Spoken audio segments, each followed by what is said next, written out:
যশোরে দুইটি স্বর্ণের বার সহ জাহিদ মণ্ডল নামে এক পথচারীকে আটক করেছে বর্ডার গার্ড বাংলাদেশ বিজিবি। ভোরে যশোরের মাহমুদ প্রোপেন রিফুয়েলিং স্টেশন এলাকা থেকে তাকে আটক করা হয়। এ সময় তার ব্যবহৃত একটি মোবাইল ফোনও জব্দ করে বিজিবি। আটক জাহিদ মণ্ডল রাজবাড়ী জেলার বালিয়াকান্দি এলাকার হান্নান মণ্ডলের ছেলে। বিজিবি জানায়, একজন চোরাচালানকারী ঢাকা থেকে একটি স্বর্ণের চালান নিয়ে যশোর বেনাপোল হয়ে ভারতে পাচারের জন্য নিয়ে যাচ্ছিল।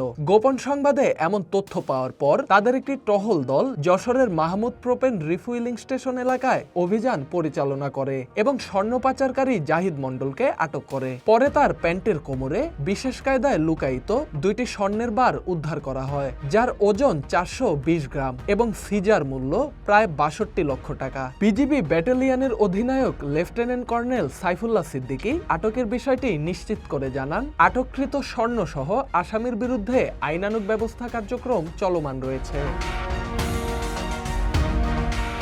Dhaka express news desk.